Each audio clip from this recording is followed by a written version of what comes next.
Why don't the most intelligent people trust everyone? What have they seen that most ignore? What wounds do they carry in silence that make them look twice before shaking a hand? Think about it for a moment. If you trust just anyone, how long will it take before you're betrayed? That feeling that someone smiles while holding a knife under the table, they sense it before anyone else does. People think distrust is a flaw, a wall that distances you from others. But in reality, it's a survival mechanism, refined through years of experience, pain, and disappointment. Have you ever noticed that when you trust too soon, you always end up paying a price? The naive pay with tears, the trusting pay with betrayal, but those who learn to distrust pay less. And the most unsettling part is that it's not paranoia. It's clarity, the ability to see what others prefer to hide. Some people walk through life as if everyone were trustworthy, as if every smile hid goodness. And then there are those who have learned to look behind that smile, to hear what words try to cover up, to read what is left unsaid. Because intelligence isn't just measured in logic or problem solving. It's measured in the ability to see what they don't want you to see. The hidden ambition, the envy in disguise, the lie wrapped in courtesy. What most can't bear to admit is that not everyone plays fair. And the intelligent know this. They've decoded the pattern. Most people act out of self-interest. And the sooner you understand that, the fewer scars you'll carry. That's why they don't give themselves away, why they don't trust blindly. Because for them, trust isn't a gift given at random. It's an investment earned by proof, not promises. Throughout this video, I'm going to reveal the truth many prefer to keep quiet. You'll discover why the sharpest minds don't trust just anyone, what psychological mechanisms lie behind that apparent coldness, and most importantly, how you can protect yourself too, how to detect the invisible before it's too late. Stay until the end, because the answer to that burning question in your mind will be here, right in front of you. You weren't born with the instinct to distrust. It was taught to you through pain, through beautifully disguised disappointments. At first you trusted. You believed in promises, in sweet words, in eyes that seemed sincere. Then you began to see that most people don't approach to know you, but to use what they learn about you. That they don't seek your truth. They seek your weakness. And that's when everything changed. Because once you see someone smiling while sharpening betrayal behind your back, innocence dies forever. Life hardens you. It teaches you that you can't believe everyone who says, "You can trust me." Because ironically, those are the words most often spoken by those planning to fail you. You learn to detect false tones, forced gestures, smiles that don't reach the eyes. And with every blow, every disappointment, something inside you hardens. At first you call it caution, but in time you realize it's survival. Distrust is no longer a choice, it's a necessity. You know what's cruelest? The people who broke you didn't do it by accident. They did it because they could. They smelled your empathy and used it as a weapon. They saw your open heart and entered without permission. They tore you apart calmly, believing you'd always forgive. And you did, again and again, until one day something inside you said, "Enough." That day, without realizing it, the distrustful person you are now was born. It wasn't a sudden change, it was an accumulation. Small betrayals, harmless lies, favors repaid with guilt. People shape you with their selfishness. They teach you to look twice, to read between lines, to distrust the enthusiasm of those who barely know you. And when you finally understand the rules, you can't go back. You can't be naive anymore, because naivete is a luxury only those who haven't bled can afford. The irony is that the same people who made you distrust accuse you of being cold. They call you distant, overthinker, detached. But they weren't there when you learned the lesson. They didn't see you gathering the pieces of a trust stolen without remorse. They don't know what it costs to look at someone and not automatically ask, "What do they want from me?" That's what pain leaves behind. A mind on permanent guard. The world doesn't reward purity, it devours it. And the most intelligent discover that too soon. Because they think, because they observe, because they remember. Once you see how manipulation works, how people twist their truths to fit convenience, you can't unsee it. You begin to notice the pattern. Everyone swears they're different until they act the same. The same story, different names, the same. Betrayal, a new perfume. Then you understand. Distrust didn't come from you. It came from them. It's the natural response of a mind betrayed too many times. The shield you built once you realized that not everyone wants the best for you, that some approach just to feel superior or to take what they can't create themselves. You learn that interest dresses as affection, that admiration hides envy, and that most "I support you" really mean "I'm watching you." Life hardens you slowly. You no longer give your trust, you lend it. You no longer say everything, you say only what's necessary. You no longer open up, you observe. You've learned that silence protects better than any word, that those who speak least see most. Because the more you give, the more material you hand people to destroy you. That's why the intelligent seem cold. Not because they don't feel, but because they feel too much.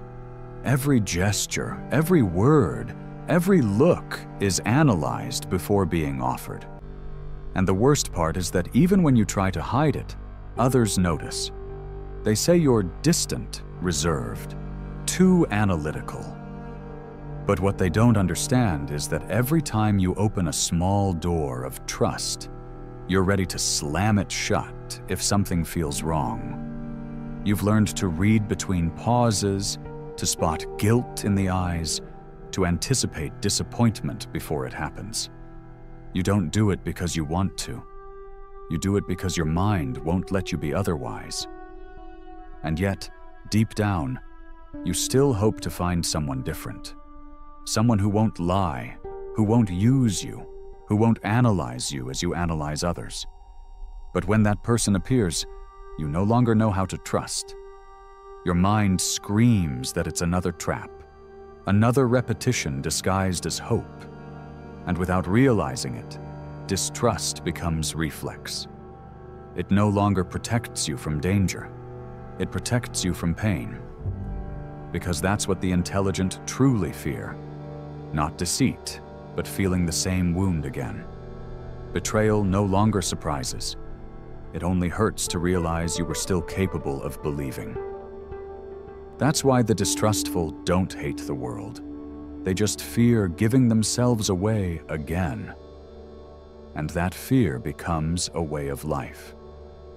You walk with your mind alert, your heart armored, your smile ready but empty, because you learned that showing your soul is an invitation to harm. Still remember this. You weren't born broken. They broke you. And every time you doubt, it's not weakness, it's memory. It's your mind reminding you that you've survived before and won't fall the same way again. They made you distrust, yes, but they also made you more aware, stronger, more real. Because while others live deceived, you live awake. And though that awareness is heavy, it keeps you safe. Life taught you to distrust. But what comes after, that's what you'll discover at the end, is how to use that distrust without letting it consume you. Because true intelligence isn't about never trusting, it's about knowing when to trust without losing yourself. And when you've distrusted others for so long, eventually the enemy changes shape. It's no longer the world, it's you. You start doubting your own emotions, your impulses, your ability to decide. The mind becomes a minefield where every thought is suspect. You want to believe in someone, but a voice inside reminds you how it ended last time. You want to let go of control, but control is the only thing keeping you sane. You live in constant alertness, even when nothing's wrong. And the worst part? You no longer know how to relax. That's the paradox of the distrustful.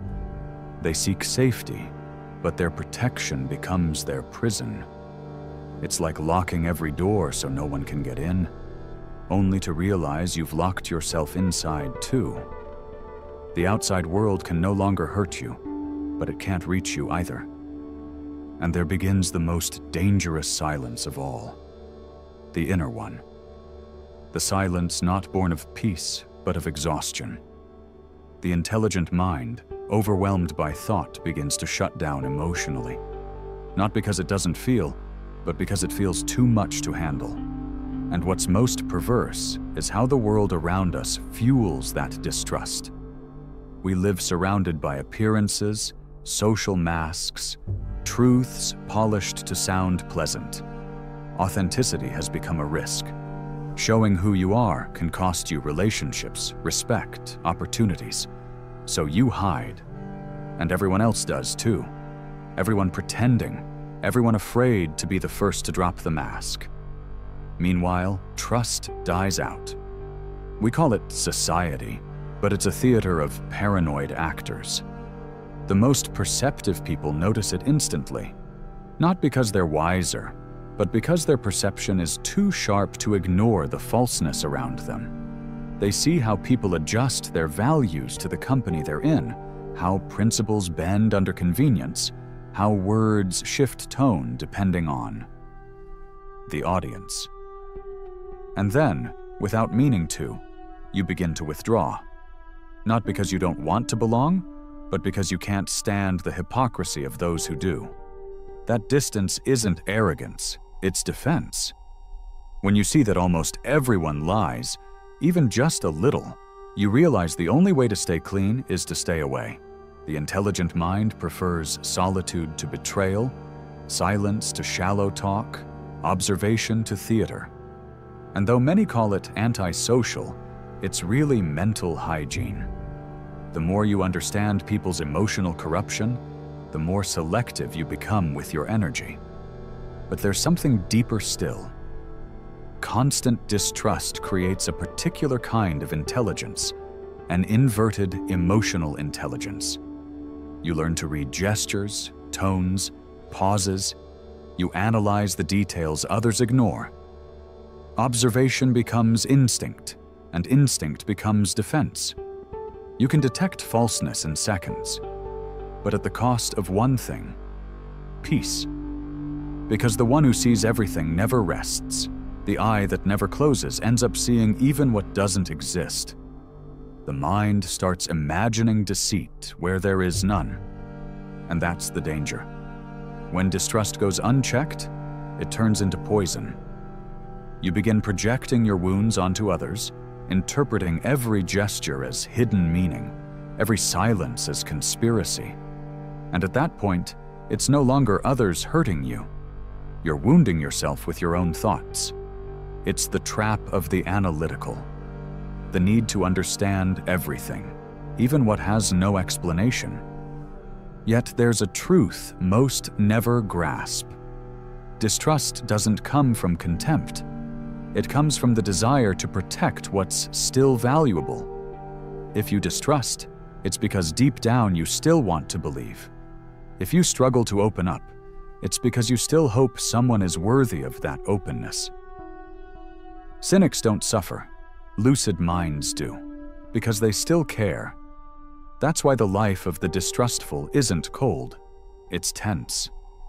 The mind wants to protect. The heart wants to surrender. That conflict tears you apart. You appear impenetrable, but inside there's a fatigue you can't admit.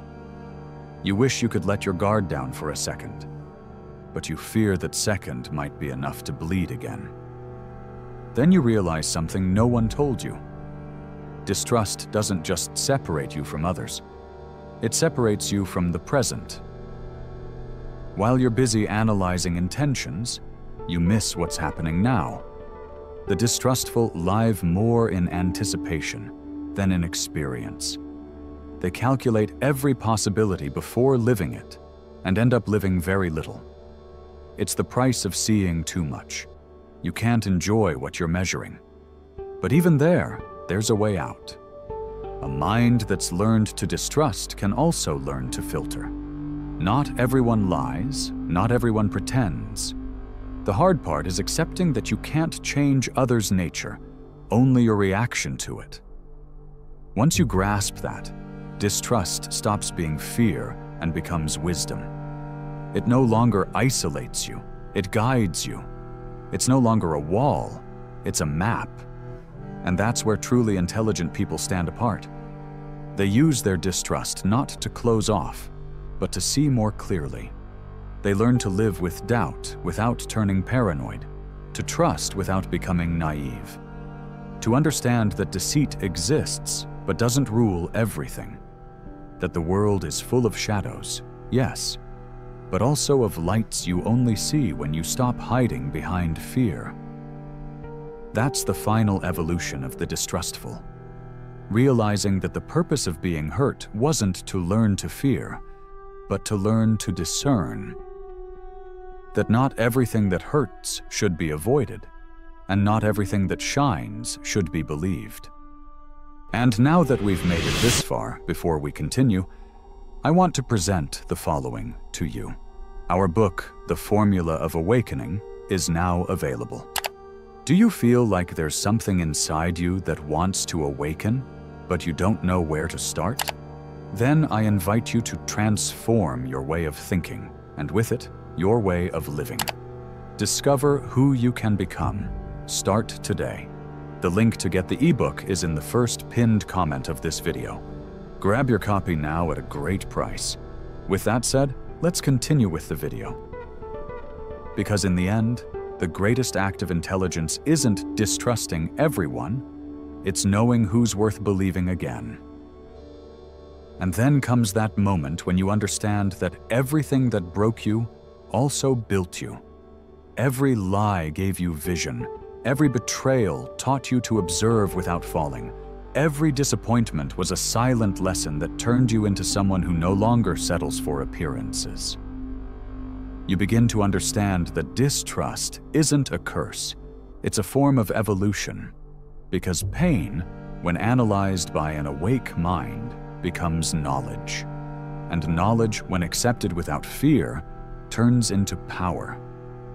Most people look for someone to trust, but the awakened mind looks for something deeper, to trust their own judgment. Because when you become your own refuge, the world stops intimidating you. Betrayal no longer destroys you, because you know you'll survive it. Lies no longer affect you, because you can read them in the eyes before they reach your ears. That's the exact point where distrust stops hurting and starts empowering you. You stop seeing the world as an enemy and start seeing it as a mirror, because the lies you detect outside also live within you. The problem was never just people. It was your need for them to be different. And when you accept that humans are contradictory, that everyone lies sometimes, including you, then you realize distrust shouldn't be a barrier, but a filter. Not to isolate you from the world, but to recognize which parts of it deserve to stay with you. That's the secret no one told you. It's not about trusting or distrusting. It's about having clarity, seeing people as they are, without idolizing, without idealizing, without placing them on pedestals they don't deserve.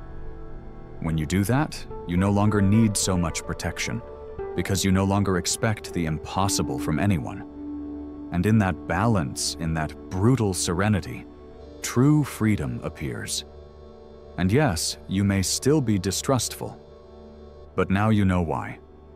And that changes everything. Because once you understand your wounds, you stop acting from them. You no longer suspect out of fear, but from instinct. You no longer distrust to escape, but to choose better. And that difference is everything. So next time someone says you're difficult, distant, or too analytical, smile. Not everyone has the privilege of seeing the world without the filter of naivety. Not everyone can bear the weight of thinking too much. But you can. Because you were forged in disappointment and shaped by truth. And though it cost you tears, it gave you something no one can take away: the ability to see. Now you know. Distrust doesn't make you weak.